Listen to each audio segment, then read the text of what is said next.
الحمد لله رب العالمين والصلاة والسلام على سيد الأنبياء والمرسلين وعلى آله وصحبه أجمعين أما بعد قال الله تعالى في القرآن المجيد والفرقان الحميد واعبدوا الله ولا تشركوا به شيئا وبالوالدين إحسانا. سامعین کرام، ہر قسم کی تعریف اللہ رب العالمین کے لیے ہے جو سارے کائنات کا خالق و مالک ہے. بعدہ درود و سلام نازل ہو ہمارے آخری نبی جناب محمد رسول اللہ صلی اللہ علیہ وسلم پر، جنہوں نے اسلام جیسے نعمت کو ہم تک پہنچایا. آج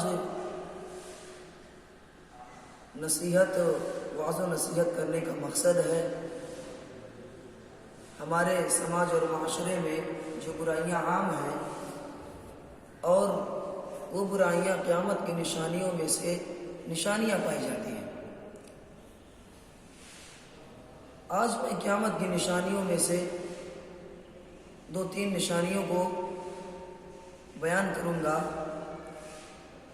کہ قیامت کی نشانیوں میں سے یہ بھی نشانیاں ہیں کہ جب دنیا میں یہ نشانیاں عام ہو جائیں تو یہ معلوم ہونے لگتا ہے کہ بس قیامت قریب ہے، بعید نہیں ہے.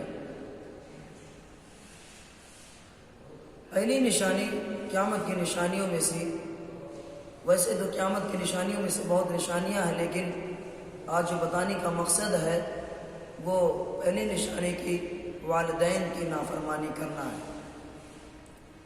اگر آج ہم سماج و معاشرے میں، سماج و سوسائٹی میں نظر دوڑائیں، مشاہدہ کریں تو ہمیں یہی دیکھنے کو ملتا ہے، ہم یہی پاتے ہیں کہ اکثر لوگ، اکثر نوجوان اپنے والدین کی نافرمانیوں میں مبتلا ہیں، اپنے والدین کی فرما برداریوں کو پس پشت ڈال دیا ہے. اگر ان کے ماں باپ کوئی واضح و نصیحت کرے تو ان کو لیتے نہیں ہیں، بلکہ اسے اپنے پس پشت ڈال دیتے ہیں، ان کی اہمیت نہیں کر دیتے ہیں.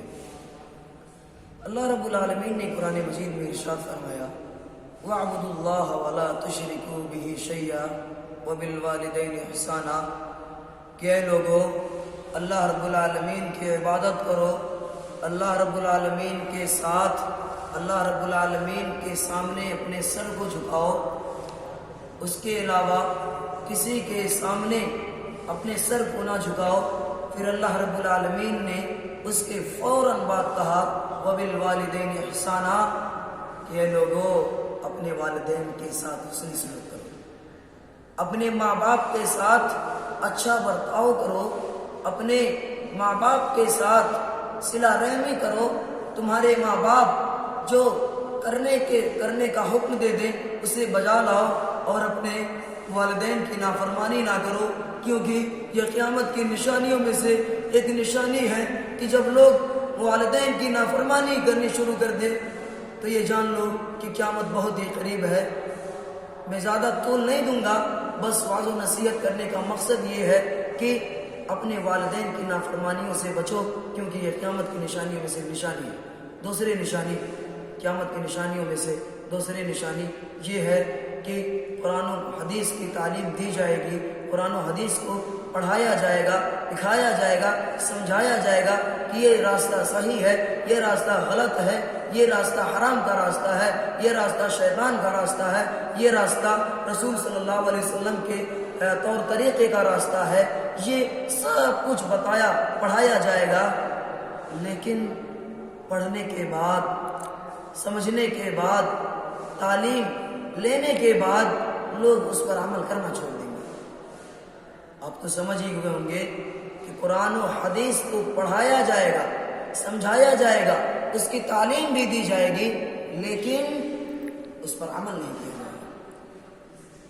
اگر ہم یہ مشاہدہ کریں، اگر یہ دیکھیں، دنیا کے اندر مشاہدہ کریں، دنیا میں ہم دیکھیں تو ہمیں یہی ملتا ہے کہ اکثر و بیشتر لوگ علم ہونے کے باوجود، قرآن و حدیث کی تعلیم دینے کے باوجود، قرآن و حدیث کی تعلیم لینے کے باوجود اس پر عمل کرنا چھوڑ دیے، اس کی کوئی اہمیت نہیں دیتے ہیں، اس کی کوئی اہمیت نہیں سمجھتے ہیں کہ ہاں ہم نے قرآن مجید کو پڑھا ہے، ہم نے احادیث رسول کا مشاہدہ کیا ہے، اپنے قرآن و حدیث کے تعلیم کو اپنے سینوں میں ضبط کیا ہے، کیا اس پر بھی عمل کرنا ضروری ہے؟ کبھی یہ غور و فکر نہیں کیا کہ ہم نے قرآن و حدیث کی تعلیم کو لیا لیکن اس پر عمل کرنا چھوڑ دیا۔ تو میرے بھائیوں اور دوستوں، یہ تھوڑی بہت سی واضح نصیحت اپنے دل و دماغ میں بسا لیجئے کہ قیامت قریب نہیں، قیامت بعید نہیں ہے، بلکہ قیامت ہم سے بہت ہی قریب ہے۔ ہم ان نشانیوں سے دور رہیں، والدین کے ساتھ حسن سلوک کریں۔ ہمارے والدین کا ہمارے ترقی میں، ہمارے کامیابی میں بہت ہی اہم کردار ہے، ہمیں ان کی دعا لینی چاہیے، اور جو ہم قرآن و حدیث سے جو بھی تعلیم لیں، قرآن و حدیث سے جو بھی سیکھیں، ہم اس پر عمل کریں۔ اب اخیر میں دعا کہ اللہ رب العالمین ہم تمام لوگوں کو زیادہ سے زیادہ عمل کرنے کے توفیق عطا فرمائے، اور اپنے والدین کے ساتھ اچھے طرح سے برتاؤ کرنے اور اسے سلوک کرنے کی توفیق عطا فرمائے۔ آمین۔ وما علینا الا البلاغ۔ والسلام علیکم ورحمۃ اللہ وبرکاتہ۔